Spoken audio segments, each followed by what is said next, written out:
The race this Tuesday night to find survivors after a powerful earthquake rattles Japan. The collapse at a shopping center and the warning of what could come next. More expenses under scrutiny, how Ontario's premier billed taxpayers for a trip to a Disney resort.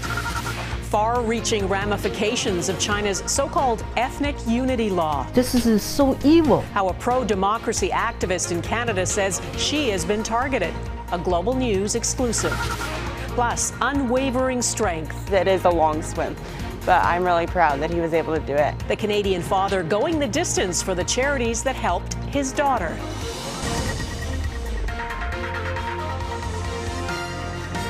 Global National with Donna Friesen.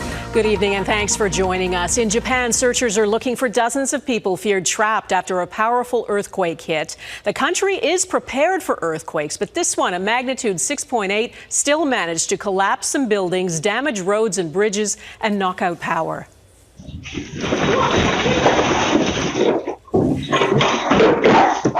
This was the moment it hit. Most buildings in Japan are built to be earthquake resistant, and this home was fine, but part of this shopping mall near the epicenter collapsed while shoppers were inside. It happened south of Kumamoto on Kyushu Island, about 900 kilometers southwest of Tokyo.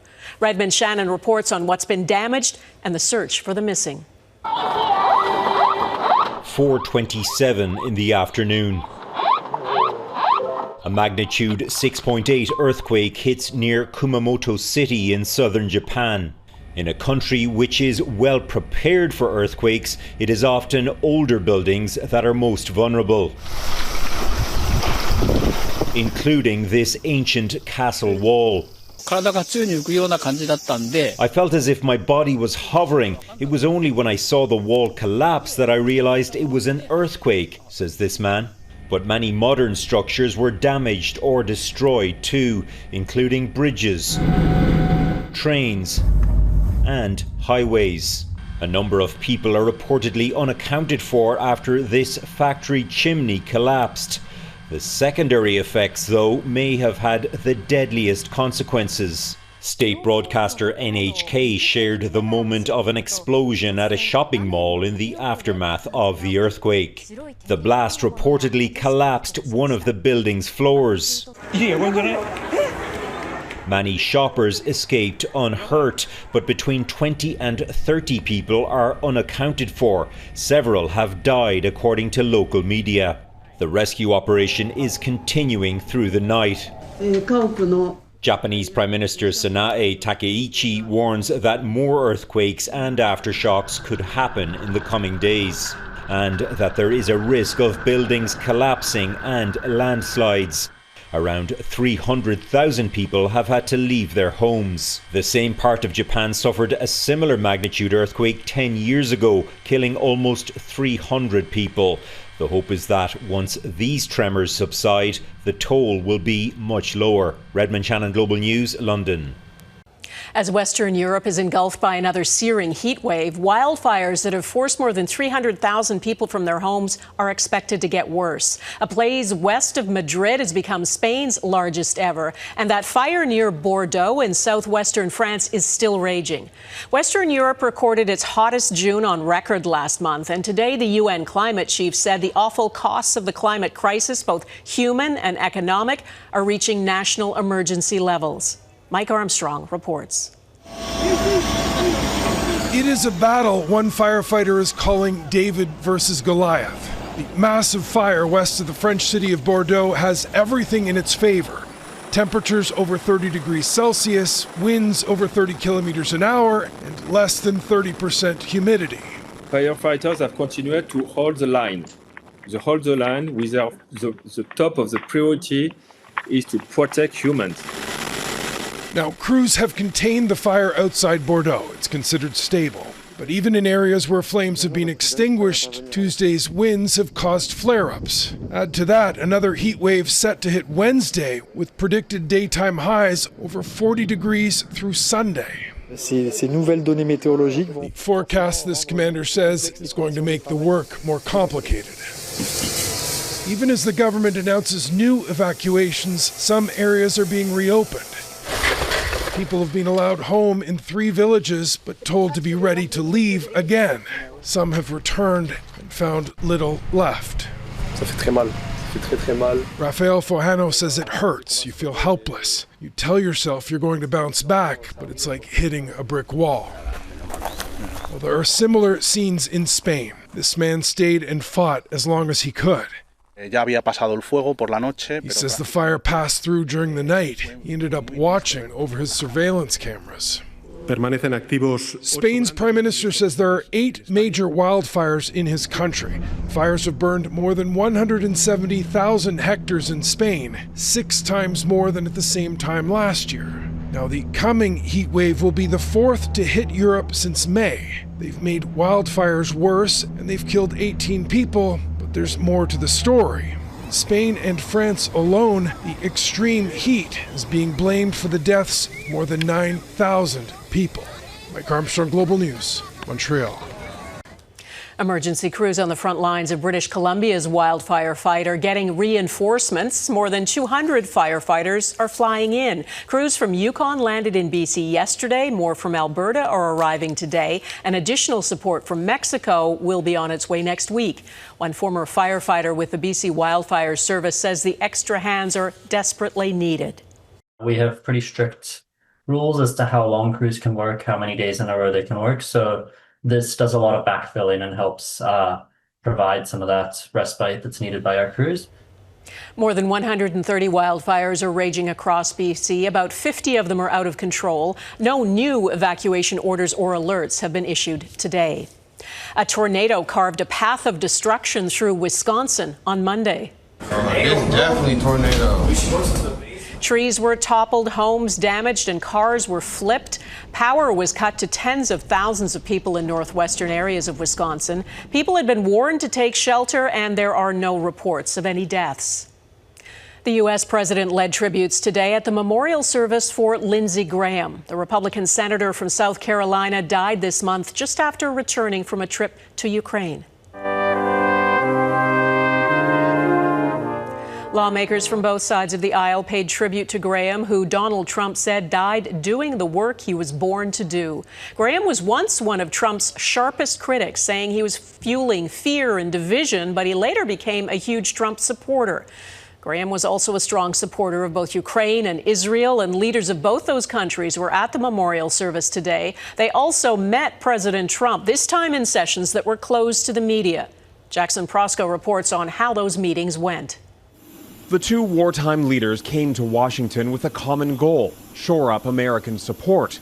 At the White House, Ukrainian President Volodymyr Zelensky and Israeli Prime Minister Benjamin Netanyahu each met privately with President Donald Trump. Zelensky later hailed what he called a good meeting about missile defenses and diplomacy. Zelensky has convinced Trump that he wants a peace, and I think that is something the Trump administration believes, and I think that's true. You're right now not in a very good position. A year and a half after their Oval Office blow-up, Zelensky seems to have won over Trump and increasingly members of his MAGA base. Ukraine's military gains against Russia have helped turn the tide. Zelensky's got momentum on the battlefield, and then I think also the Iran war has kind of schismed Trump's political movement here in the United States. The same cannot be said for Benjamin Netanyahu. 5 months after the U.S. and Israel launched their war on Iran, American support for Israel is increasingly tenuous. Trump seems to have his doubts about the Israeli leader. I think the president's sensitive to the chatter and the talk that Netanyahu's kind of driving him and driving this war. Shortly before their meeting, Trump lashed out over reports Netanyahu planned to show him evidence that Iran is maintaining its nuclear program. I don't need Bibi to tell me that. Bibi's telling me that because he wants me to stay involved. The president appears anxious to end the conflict with Iran, which sheds more light on his new fondness for Ukraine. This week, Zelensky said he has evidence that Russia has been helping Iran to target American military bases in the Middle East, as 2 wars Trump promised to end slowly begin to intertwine. Jackson Prosco, Global News, Washington. If you run a business in Canada, the uncertainty President Trump has injected into the economy can make planning difficult. Trump is vowing to put a 50% levy on a wide range of Canadian goods on August 19th, which would violate Canada's existing free trade agreement with the U.S. It could just be a bullying tactic, but as Gillian Piper reports, there are signs his threats are stalling Canada's economy. Let's do an announcement on Manufacturing Day. This manufacturer in Windsor, Ontario is staffing up to keep track of the changing U.S. trade war. We have full-time people now dedicated to tariffs when we didn't used to have that. The injection mold maker has already been hammered by a steel product tariff of roughly 10 to 15% and is worried about the U.S. president threatening another 50% duty on Canadian goods next month. It's put uncertainty into our customers who thought they knew what a price of an injection mold from Cavalier Tool was going to be. That uncertainty stalling the economy. Nearly 10% of Canadian manufacturers and 5% of all businesses across the country are delaying major investment decisions because of tariffs, according to a new report. Many of the entrepreneurs are just taking a step back and taking a pause into this and seeing how do we mitigate some of the damages. Volatility has become the new normal as Donald Trump repeatedly questions whether he will renew the free trade agreement with Canada and Mexico. Mexico and Canada need us. We don't need them. The deal is important for them. It's not important for us. Trump claims his tariff regime is boosting domestic production, but the new report finds only 1% of Canadian businesses are currently considering relocating south. The U.S. administration thinks they can just lasso jobs over the border. That's not happening. With many businesses in a holding pattern, the Prime Minister is looking for international support, hosting a global investment summit in September seeking to reverse $1 trillion of foreign capital lost from Canada over the last decade. It's not just about bringing the world to Canada to show them the opportunities to invest, but creating the right business climate. Canada-U.S. Trade Minister Dominic LeBlanc is in Washington, but his office will not say if he has any meetings with U.S. officials. Less than a month until Canada could be hit with another 50% tariff. Donna? Okay, Gillian Piper, thank you. Amazon is getting a bigger slice of Canada's hockey broadcasting pie. Prime has signed a 12-year deal with Rogers to exclusively air Wednesday night regular season NHL games in English and French, as well as 3 playoff series per year. The agreement essentially replaces the one Rogers had with CBC. That deal expired last month, ending NHL broadcasts on traditional cable television. Say goodbye to those annoying lineups at the passport office. Coming up, how renewing the document is now easier.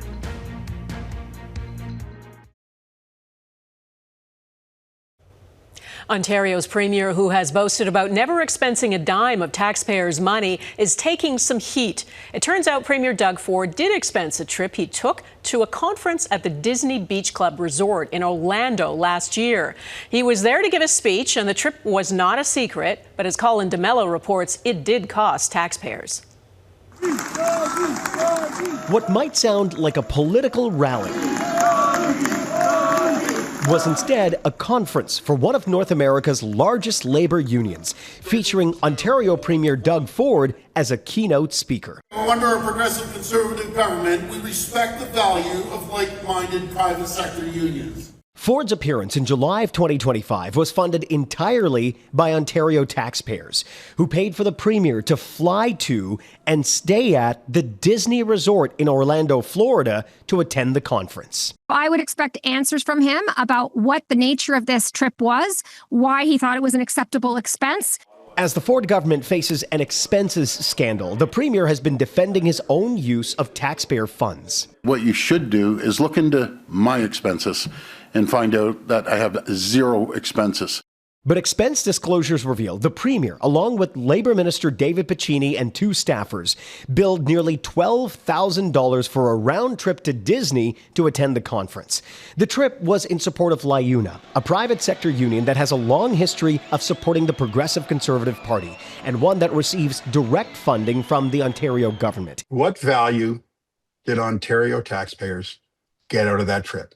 The revelation comes as Ford faces other travel questions. The premier has been flying exclusively on private aircraft of late, either chartered flights or those owned by the Ontario Provincial Police. And some of them are short trips, all within the province. multiple short chartered flights to urban areas that are readily accessible by car really speaks to a premier and a government that is completely out of touch with the affordability crisis. The premier continues to travel on chartered or police-owned aircraft, saying his office will continue to book them when needed.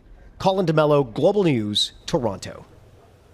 The federal government has removed limits on how many people can renew their passports online. Canadians over the age of 16 who live in the country and have a passport issued in the past 15 years can now renew online. Until now, online applications had been capped at 2,000 people per day. You can still apply in person and by mail as well.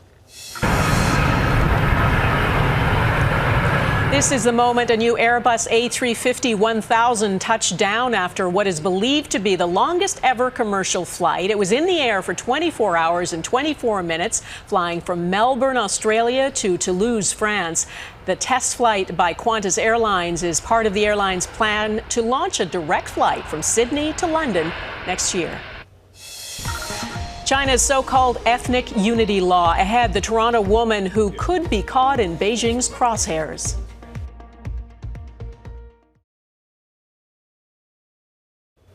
Chinese dissidents are sounding the alarm over new legislation China enacted earlier this month. It's known as the Ethnic Unity Law. It means people outside of China who undermine ethnic unity or create ethnic division can be pursued by Chinese authorities and criminally charged. Pro-democracy activists say it's part of a growing trend of transnational repression and an attempt to silence critics abroad. Jeff Semple has the story of a Toronto woman who fears she's a target and is critical of Canada's efforts to reset relations with China. The show is not going back on. Over the past few months, authorities in Canada and the U.S. have responded to a flurry of fake bomb threats. Breaking right now, Ripley's Aquarium of the Smokies has been evacuated after authorities were alerted to a bomb threat. The threats have targeted zoos, arts performances, government buildings, even a dozen schools in Toronto last May, prompting evacuations. Each proved to be a hoax, and they have something else in common. All of the threats were made using the name and email address of Sheng Shui. I feel so sorry. This is so evil. The 63-year-old lives with her husband west of Toronto. She fled to Canada from China 36 years ago and dedicated her life to campaigning for human rights in China. They want to silence me. They tried so hard. She's received thousands of harassing and threatening emails and phone calls. Her image has been used in deepfake pornography, her phone number listed on escort service sites, and her name now used for bomb threats. This is the attack to our democracy, to our public safety and security. Police investigated the bomb threats, but no charges have been laid. Global News has learned at least one was apparently sent from an account in China. It is definitely organized. This pro-democracy activist who fled Hong Kong to the UK has faced similar abuse. Fake pornographic images were mailed to her neighbors, along with a Chinese arrest warrant and $1 million bounty. It is not a new tactic for the Chinese regime. Previous investigations have found the Chinese Communist Party instructs workers to produce hundreds of millions of online posts supporting the regime. It's the largest effort to suppress human expression in a systematic way in the history of the world. I don't feel safe anymore. Sheng has now installed security. She asked police for help, but says they directed her to the RCMP, who forwarded her to CSIS, who sent her back to police. Welcome. She's watched in dismay as the Canadian government has reset relations with Beijing. It's our country's policy to choose to be with the most evil power in the world. Jeff Semple, Global News, Toronto. Lake life for a cause next. A dad swimming for and with his daughter.